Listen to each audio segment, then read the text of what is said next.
The nights are long, the days are short, and the weather is chilly to downright cold, depending on where you are. It's a good time to slip into a Quince iconic Mongolian cashmere sweaters, which start at only $50. You can treat yourself to everyday luxury at an affordable price with Quince.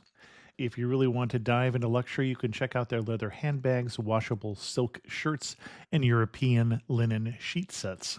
Whatever you're looking for at Quince, all the prices are 50 to 80% less than similar brands, and they do that by partnering directly with top factories and cutting out the middleman. They only work with factories that use safe, ethical, and responsible manufacturing processes. And of course, they use premium fabrics and finishes for that luxury feel in every piece. But you've already heard me rave about my Quince travel pants. Treat yourself this winter without the luxury price tag. Go to quince.com/traveler for 365-day returns plus free shipping on your order. That's QUINCE.com/traveler to get free shipping and 365-day returns. Quince.com/traveler. And thanks to Quince for sponsoring this episode of Amateur Traveler. Don't miss out on the last few weeks of football action with Prize Picks, the best place to win cash while watching the playoffs. The app is simple. Pick more or less on at least 2 players for a shot to win up to 1,000 times your cash. Download the Prize Picks Daily Fantasy Sports app today and use code FIELD and get $50 instantly when you play $5. That's code FIELD on Prize Picks to get $50 instantly when you play $5. You don't even need to win to receive the $50 bonus. It's guaranteed. Prize Picks. Run your game. Must be present in certain states. Visit prizepicks.com for restrictions and details. Amateur Traveler, episode 861. Today, Amateur Traveler talks about temples, stupas and trekking, rooftop bars, Durbar squares, and the Himalayas as we go to Nepal. This is Chris Christensen from Amateur Traveler. Let's talk about Nepal. I'd like to welcome to the show Sean Hira, a tour guide and also a blogger at farouttraveling.com. And Sean has come to talk to us about Nepal. Sean, welcome to the show. Hey, thanks for having me, Chris. Longtime fan. Looking forward to going over Nepal. And what is your connection with Nepal before we get started? Yeah, I recently traveled around Nepal, spent 2 weeks seeing some of the highlights and some of the less touristy parts, and I fell in love with the country. I got really close to my local guide, and I had a lot of feedback from my post on Instagram, and all of a sudden I created a blog post, and now I've got a lot of interest, and I'm going to be running a tour there in April 2024, April 11th through April 21st. Excellent. Why should someone go to Nepal? Nepal is a little bit of an underrated destination. It's a landlocked country in the Himalayas, sandwiched between 2 powerhouses, China and India. My favorite part about Nepal is really the harmony between Hinduism and Buddhism and seeing those cultures coexist so peacefully from a tourist perspective. A lot of people go there for the trekking and the intense base camp trekking. And the first thing that probably comes to your mind is Mount Everest. But there is so much more to Nepal than Mount Everest or Annapurna. The Himalayas are ingrained in the culture there, but Right. you can see so much more than just trekking in Everest. And we do have a separate episode on the Annapurna circuit and on Everest, and we're not going to do them today. So Right. what kind of itinerary are you going to recommend for us, Sean? Yeah, pretty much everyone's going to be arriving in Kathmandu International Airport. Unless you're overlanding from India, I would say pretty much everyone who's only got 7 to 10 days is going to be arriving at the International Airport of Kathmandu. And we're going to spend 2 days in Kathmandu at the beginning of the trip. Then we're going to make our way west to Bandipur village in the foothills of the Himalayas. And I'm going to spend 2 days there. And then we're going to transfer to Pokhara, and we're going to do a 3-day moderate trek to summit to Poon Hill in the Annapurna region and staying in a village homestays along the way.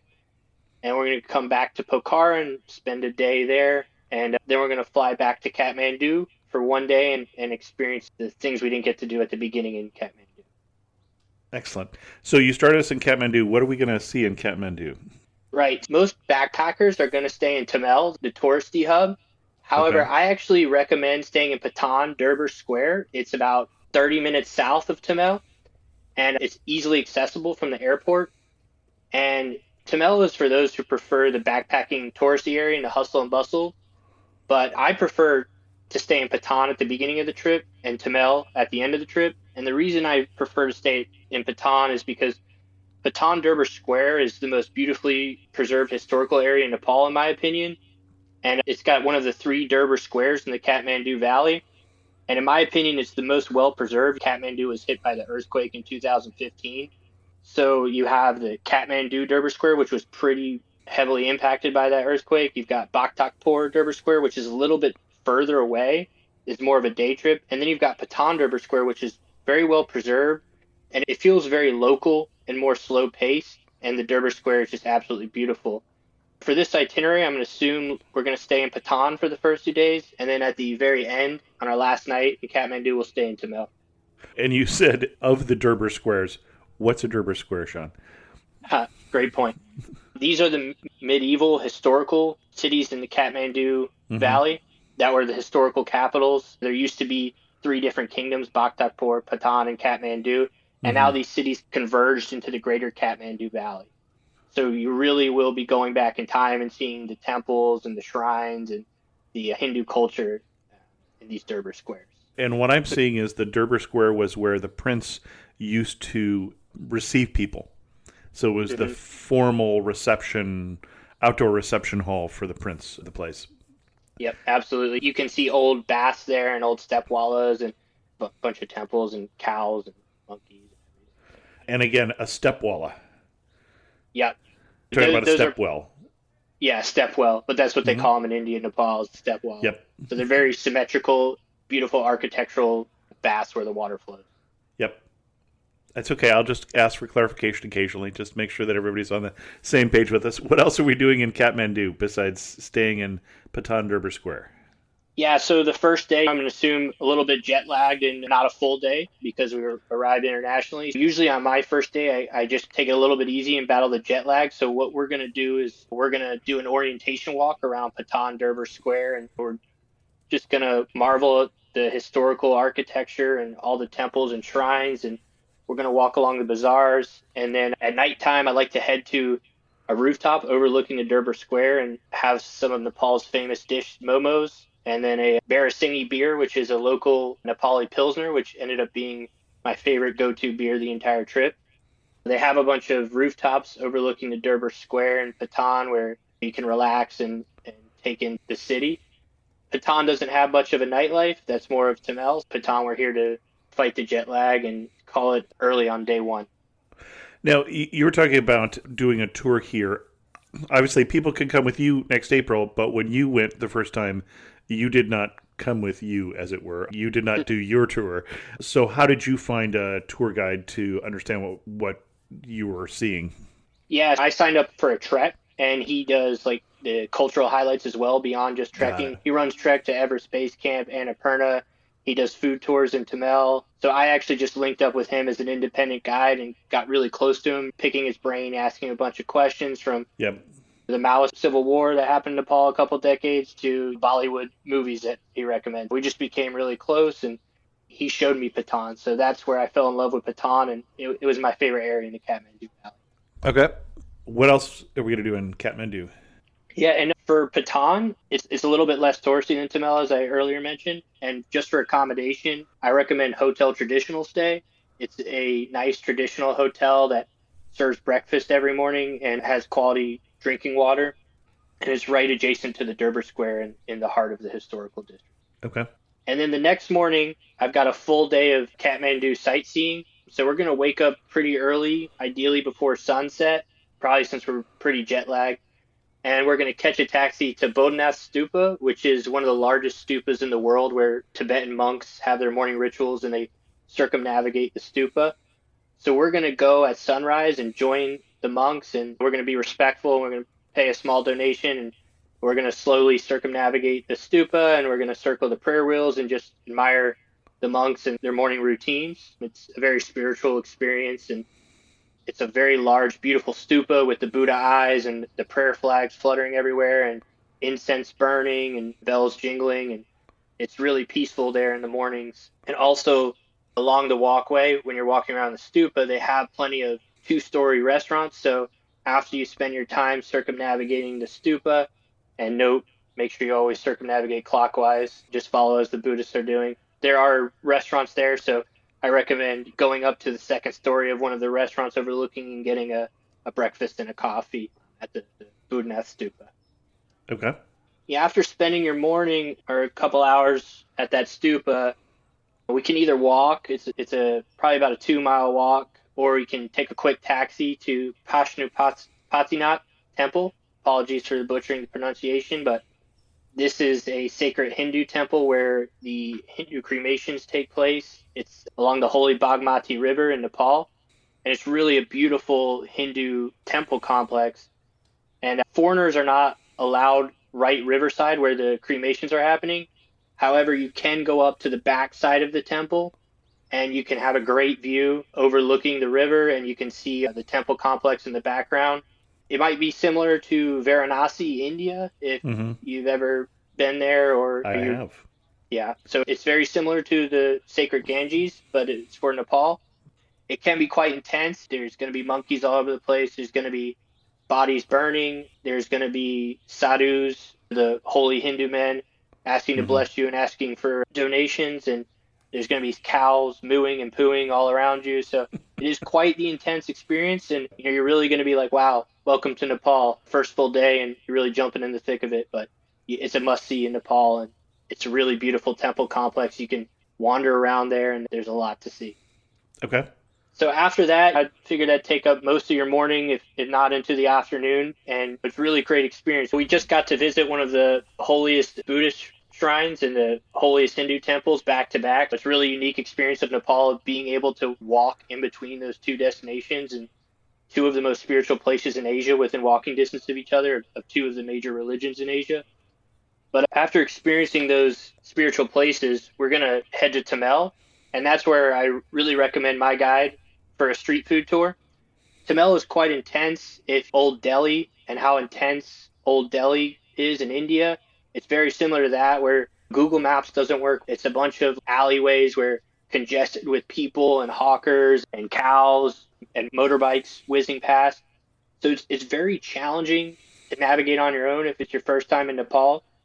So I highly recommend to orientate yourself, to do a walking tour, or what I prefer is a street food tour, because that's what we do in our tour, my tour on day one. And it really helps you understand the food. And my guide takes us into these back alleys, and you find dishes that you would never find as a tourist. And you know what you're eating is safe too, because you don't want to go somewhere that is not recommended by Mm-hmm. locals. And if I go on a street food tour Mhm. in Tamil, what kind of street food am I going to find? So you'll be finding samosas, yogurt Okay. lassis, some food I can't remember even the name of, some buffalo momos with all different types of sauces. And And you mentioned momos before, and I didn't stop you. What is a momo? so a momo is symbolic of Nepal. It's like a blend of a Chinese dumpling with kind of Indian curry in there. Okay. They're like little dumplings, but sometimes they're filled with curry. They can be filled with chicken, buffalo, or vegetarian, and they're really the staple dish of Nepal. Got it. Okay. After doing a food tour or walking tour of Tamil, you might be a little bit culture shocked from seeing all what you've seen today, and you might be a little bit tired. At that point, I recommend heading to a rooftop in Tamil, and Tamil's got famous rooftops where you can sit 6 stories up, and they have a nice, like, kind of garden sit-down area with the prayer flags, and you can have a beer or get a meal, and you can watch the chaos from up above peacefully. So some rooftops that I recommend are Fat Monk's rooftop, and Yog rooftop also doubles as a hostel. Who might be a backpacker listening to this, Hostel Rooftop is a great hostel in Tamil. And also from your show about the Everest Base Camp many years ago, your guest recommended New Orleans Cafe. So the first thing I did when I got there is I headed to New Orleans Cafe, and it did not disappoint. So I definitely echo your original guest, and I recommend New Orleans Cafe as well in Tamil. I'm surprised it's still there. That show has been quite a while ago. Yeah, it's still there. It's still flourishing. And this is all obviously after COVID. So it's still flourishing. Cool. It's good to know. Where to next? Here I've got an optional add-on that's not going to be part of my tour or the itinerary for the 10 days that we're mentioning here that I Yep. alluded to at the very beginning. But if you have more time and want to experience more of the Kathmandu Valley, that's where I mentioned the Bhaktakpur Durbar Square. So I would recommend, if you have an extra day, to add a day trip to Bhaktakpur and Nagarkar. Nagarkar is a picturesque hill station located just outside of Bhaktakpur Durbar Square. So in a day trip, you can see this picturesque hill station, which has views of the Himalayas. And on a really good day, a really clear day, you might be able to catch Mount Everest. And then the Bhaktakpur is another beautifully preserved Durbar Square. The reason I just have this as an optional add-on is because we've been staying in Patan, which in my opinion is a nicer Durbar Square. And throughout this itinerary, we're going to be seeing a lot of the Himalayas. To me, this is only if you have extra time, and it's not necessary if you only have 10 days. But I Okay. just wanted to put that out there in case someone had more time in the Kathmandu Valley. Because if I had one more day in the Kathmandu Valley, I would do this. And it's not all that far from Kathmandu, it looks like. No, it's an easy day trip and a pretty easy day trip. Okay. So now we're on to day 3, and we're going to transfer to Bandipur. And so Bandipur is not so much on the tourist trail, but it's starting to become on the tourist trail. It's a good centric location west of Kathmandu on the way to Pokhara. So it's a good addition to a 10-day circuit through Nepal. And it's becoming more popular with tourists, but it still feels very off the beaten path.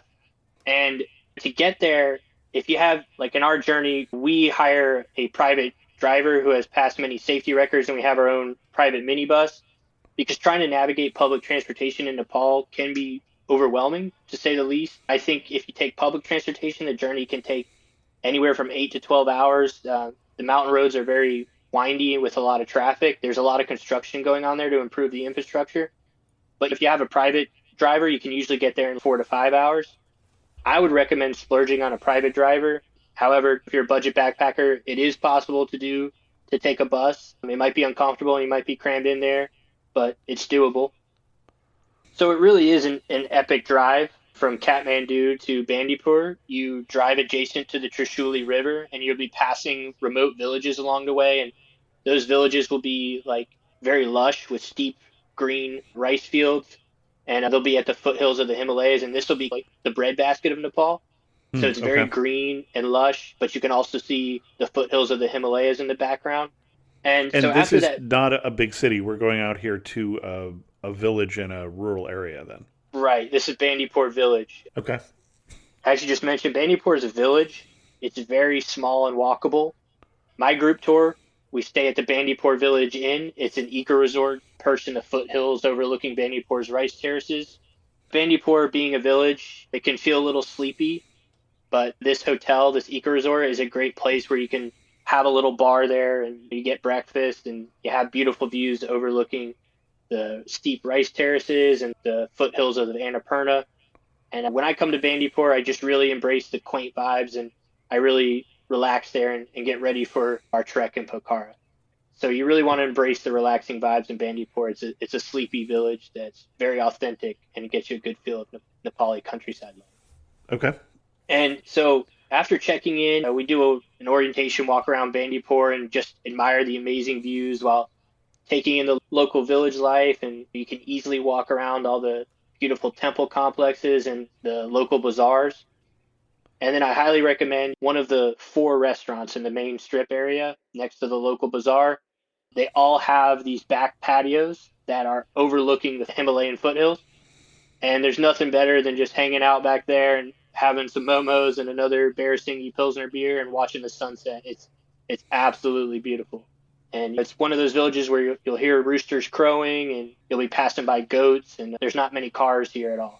Okay. After a nice relaxing day in Bandipur and taking in the quaint ambiance of the village life and countryside Nepal, we're going to do day 4 also in Bandipur. But today we're going to incorporate a hike. If you have the capacity, I recommend waking up before sunrise, because right outside of the eco-resort that we stay in, Bandipur Village, there's a beautiful viewpoint of the Annapurna region, and in the mornings you can usually see it very clearly. In the afternoon it sometimes gets cloudy and harder to see, but the sun rises over the Annapurna peaks, and if you are disciplined enough to wake up for that sunrise, it was the best sunrise I've ever seen. So I highly recommend waking up for that sunrise. And after you take in one of the most beautiful sunrises in the world over the Himalayas, and go get your breakfast at the eco resort, which is just right beside this viewpoint. And then after breakfast, I recommend we do a pretty easy hike. It's called the Great Wall of Bandipur. And when I say easy for Americans, I'm saying about 2 to 2.5 miles. I would think that's about 5 kilometers for everyone else. And it's called the Great Wall of Bandipur because it looks like a miniature Great Wall of China. And it runs the range of Bandipur and the foothills around the perimeter of the village. So if you hike up to that, it's like a stone Great Wall that you can walk along. And it takes you up to one of the best viewpoints over the Bandipur village region. And you get expansive views of rice terraces with Annapurna in the background. And it's an awesome, easy day hike that I highly recommend. Now, what altitude are we at this point? So here we're not very high. I would say we're about 1,800 meters. Bandipur is definitely like lower. It's still very green and lush, but you Okay. are in the very foothills of the Himalayas where you can see the snow-capped Himalayas in the background. But it's hot here. If you're not here in the winter, like Bandipur gets hot and it's very lush and green. Yeah, it looks like it's actually more like 1,000 meters. Yeah, Or thanks for clarifying. I didn't know 3,300 feet. that. Yeah, that's okay. Yep. I caught you by surprise there. No. When we do go into the trekking part, I do have the altitude Sure. noted though. Okay. But yeah, here we're not very high enough. Okay. If you'd like to substitute that kind of easy hike of the Great Wall of Bandipur and you're more of an avid hiker, there's a very challenging 5 to 8 hour round trip hike to Ramkot village, which is a very local village that can only be reached on foot. And it's one of those villages where people are going to be taking selfies with you because they rarely see tourists. And if you thought you fell off the beaten track in Bandipur, when you do this hike to Ramkot village, you're really going to feel like you step back in time. There's no cars there. It's a really beautiful village, but it is a challenging hike, and Bandipur is hot. If hiking's not your thing, I would just recommend doing the Great Wall of Bandipur because that's also an amazing hike for not much effort. Ah bon chien. Bonjour, je suis Theo, a tour leader with Explore, and this is Punti. He's helping us find truffles under the trees next to this beautiful vineyard. Maybe for tomorrow's cooking class? Oui, call Semillon heure. Parfait. Semillon o'clock. Not everyone gets to enjoy a Bordeaux sunset this way, but you will if you explore. No, Punti. Search exploreworldwide.com and don't just travel. Explore. Now, what season were you there? I was there in April, so it's Okay. like springtime. It's a good time because winter time can get really chilly. In April in Bandipur, it is the hottest point of our trip. So Okay. it's like high 80s for our Fahrenheit during the peak of the day. And then at night, it's maybe sweater weather, low 70s. Okay. And then once again, after doing some day hiking around Bandipur and maybe shopping the bazaars and just taking in the quaint village life, I recommend going back to a dinner spot and watching the sunset with a beer and some momos. I feel like this is a theme here. Yeah, definitely. Like I mentioned, there's not much of a nightlife, and Bandipur shuts down pretty early. The eco resort we stay in does have a bar that stays open late, but it's just a quiet little local bar where it's 3 people. But yeah, when there's not much to do, you can't go wrong with a Barasinghi beer and some momos watching the sunset over the Himalayas. So you really can't go Good. wrong in Nepal with that. Definitely a recurring theme through my trip to Nepal. So the next morning we're going to leave Bandipur, and as beautiful and awesome as Bandipur is, I really think once you start to do 2 more days, you might get a little bit bored. As you couldn't tell, we hit the highlights in 2 days, and we still had plenty of time to just wander around and do whatever we wanted and take in the quaint ambience. I don't think you need to spend too much time in Bandipur. Day 5, we're going to transfer to Pokhara. And on my tour, what we do is we transfer to Pokhara and we stop for lunch. It's about a 2-hour journey with private transportation, and it's about a 5 to 6 hour journey with public transportation. And it really depends on traffic that day. But in my tour, we stop in Pokhara for lunch and we rent any trekking gear we need, because then we take a 4x4 Jeep up to Uluri village, which is about 30 minutes north of Pokhara and closer into the mountains. We're transferring to Pokhara, getting lunch, renting any trekking gear, and Pokhara is probably the most touristy backpacker hub in the whole country. It's where everyone goes to launch their trekking journeys out to the Annapurna region, and it's a nice place with a good restaurant and bar scene, so it's going to be a welcome after being in Bandipur and after being in trekking. So it is a little touristy, but for a great reason. And it's very easy to rent your trekking gear or even organize your trek. On my tour, we just stop there for 30 minutes to an hour and a half, and then we head up to Uluri village. If you're doing this on your own, you're probably going to need to spend a day at least in Pokhara, and you're going to be able to organize your stuff on the ground, but it's going to take about a day at least because you're going to need to get your permits. You're going to probably get Sherpa to help carry your stuff. Sherpas are included in my guide. We have these wonderful Sherpas that carry our luggage for us. And then you're also now in Nepal, they recently passed this. You're not allowed to independently trek anymore. You need to have a guide with you at all times. If you're so if you're doing this independently in Nepal, you're going to have to probably stop in Pokhara for a good day and organize your trek there. But it's very doable.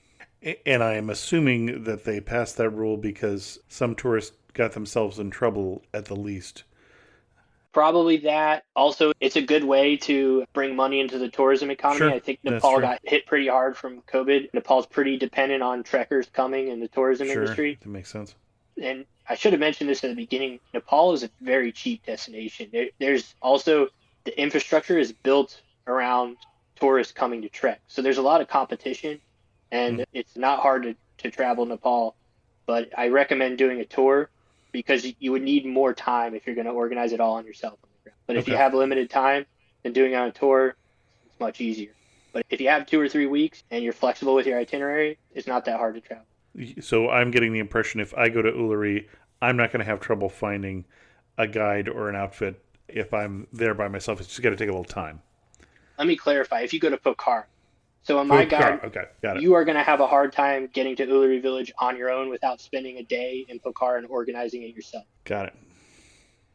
So then we get to Uluru village by early evening, and this is where the trek starts. Tonight we don't do any trekking though. We just acclimatize in Uluru village, and we stay in a tea house homestay. And the tea house homestays are very common in Nepal along trekking routes. They're basic accommodations that offer meals and clean drinking water. It's one step above a cabin with running water and kitchens and decent bedding to keep you warm at night, but it's no hotel, right? You might have cold water and you might need to use a squatty potty. So they're definitely rustic accommodations, and they're usually mom and pop run homestays, and there are a plethora of these along the trekking route. So every village you stop in, you'll see homestays, and you'll be able to get food and water pretty easily as long as you're on one of the more trafficked treks. Okay. So, and then by this point, we're already at 2,000 meters or more than a mile up. So we need to pause for a second. Correct. Okay. So tonight we're going to pause in Uluru village, and we're going to acclimatize, and we're going to just relax, acclimatize, enjoy the views, and enjoy a communal dinner, meet other trekkers, and meet the local villagers who call this place home. And you're going to be surrounded by beautiful views of the Himalayas.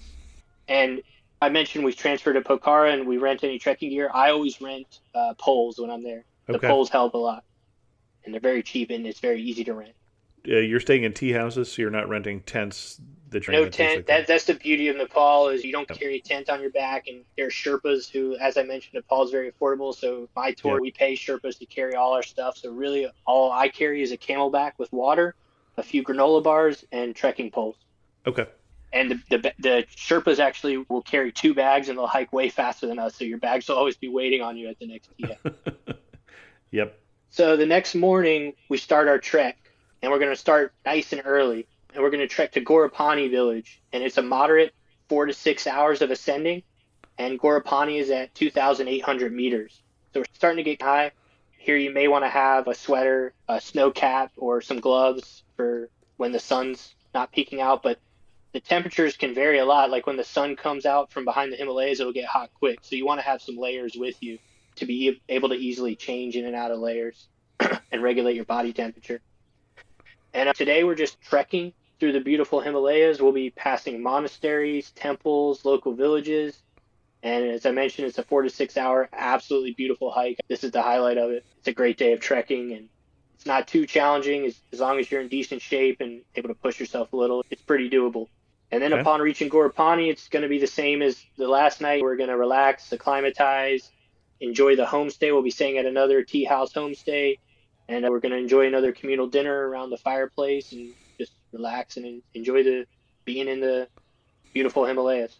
The next morning is day 7, and we're going to be summiting at that point. We'll be summiting to Poon Hill, and it's only a 1 to 2 hour hike from Gorapani, but it's the most challenging part of the hike. It's steep, and we get up to 3,200 meters. So we do this at sunrise, and you trek up and you summit to Poon Hill. And from Poon Hill, you get a beautiful sunrise over the Annapurna Range. So what we do is we go like right around sunrise and we do this challenging hike, and then we've reached the highest point in our trek. We've summited Poon Hill. We get this amazing view of the Annapurna region with sun rising right behind it. And from there, we descend back to Gorapani and we actually get breakfast at our homestay. So during this Poon Hill hike, no Sherpas are coming, just the guides coming with you. You don't have the Sherpas bringing your bags and any gears, just staying at the Gorapani tea house where we stayed the prior night. So you're trekking back down to Gorapani where you stayed the prior night and you have breakfast. And then we start the slow descent to Tadapani village. And that's 5 to 6 hours down, and we get down to 2,600 meters. So today we summit up to 3,200, and then we trek 5 to 6 hours down to 2,600 meters in Tadapani village. Here's where I recommend the hiking up is moderately challenging, but for me, actually hiking down wasn't necessarily challenging, but it put a lot of pressure on my knees because you're going step by step and your knees are taking a lot of pressure.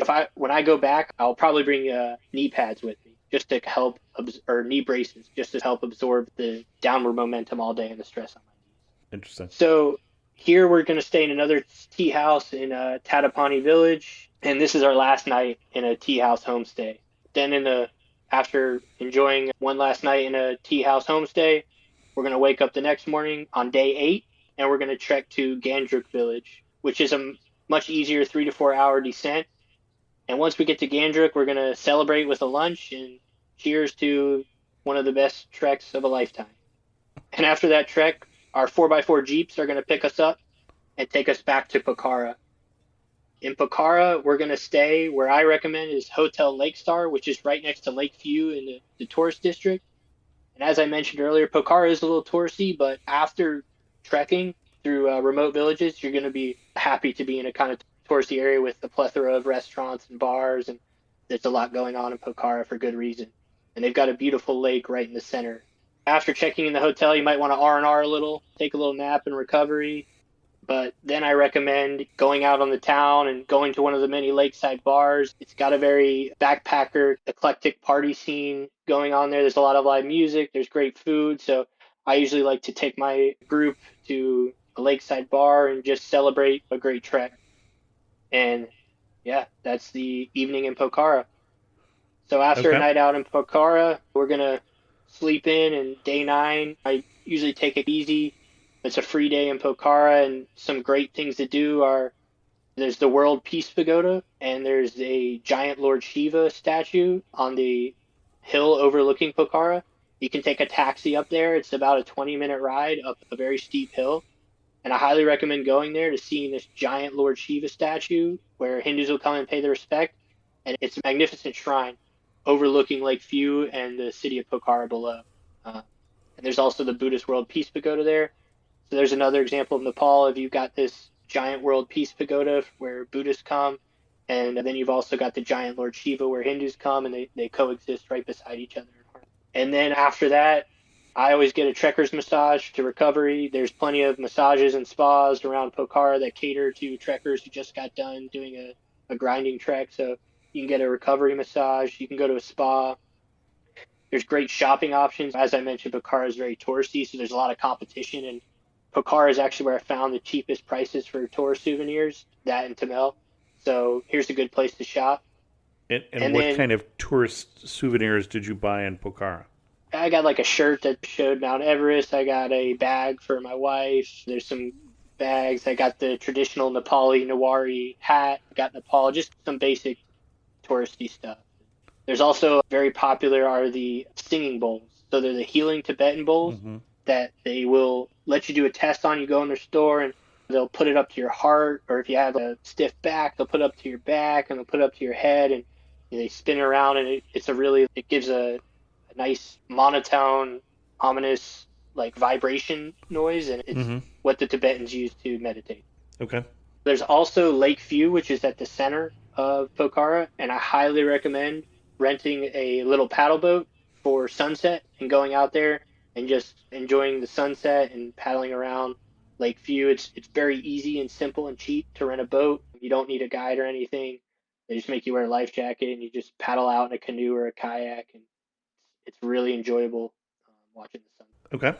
And then at nighttime, if you have the energy, go to one of the lakeside bars, go watch some live music, and enjoy a nice gourmet meal in Pokhara. You can get a bunch of different ethnic food there. So if you really like Indian food, they have all sorts of Indian food there. They have Nepali, Chinese, Thai, a melting pot of Asian cuisines in Pokhara. Okay. That's it for Pokhara. From Pokhara, it's a long bus ride back to Kathmandu on day 10. So I recommend flying. You can really cheap fly from Pokhara to Kathmandu. Nepal Airlines don't have the best safety ratings, so if you're scared to fly, you take the bus. But I always fly. I'm not scared of flying. And it's literally a 30-minute flight versus a 8 to 12-hour bus ride. So if you're not scared of flying, I recommend just paying the 40 to 60 bucks and taking that flight. So here we're coming back to Kathmandu, and this is where we're going to stay in Tamel. And Tamel has plenty of options. I usually stay at the Marriott there, but there's plenty of hostels for backpackers, and there's plenty of hotels, all price ranges and all comfort levels. What I did save for the last day is the Monkey Temple.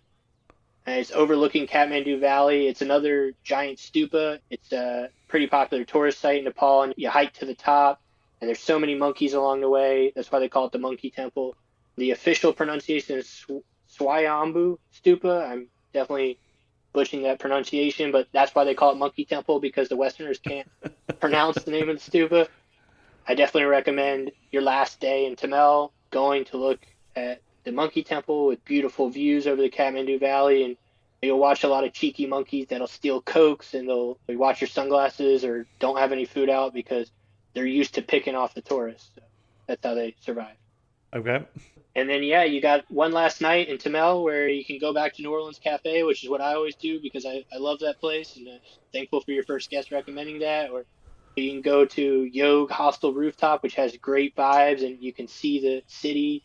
It's 8 stories up, and you can even see the Monkey Temple from there. Definitely recommend going to a rooftop in Tamel, and once again, having some momos and a couple beers and watching the sunset, and take in your last night in Nepal with beautiful views. And day 11, I have us departing out of Kathmandu International Airport.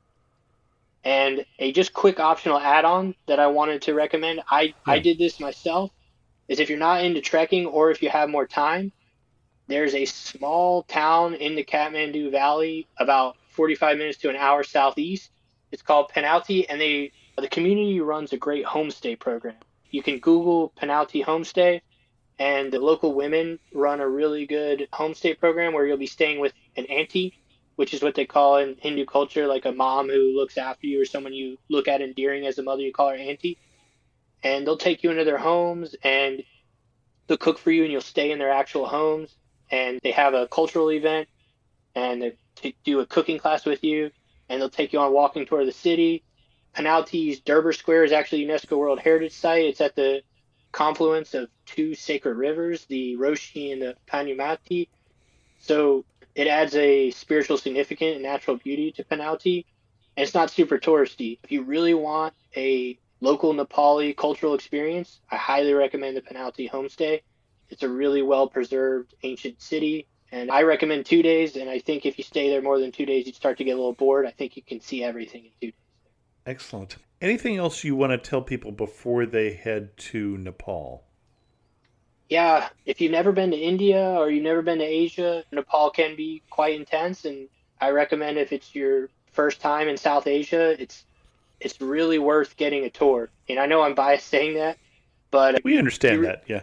Yeah, it really adds dividends. It's really affordable to get a tour there. If you try and do it yourself, you're going to end up maybe saving like 100 to 200 bucks. Navigating the public transportation system, sometimes getting ripped off by hawkers. Like when our guide takes care of us and answers all your questions, I've always been a budget independent traveler, but after doing this guide, I'm completely sold on. There's some places in the world where it really pays dividends to do a group tour, and Nepal is definitely one of them.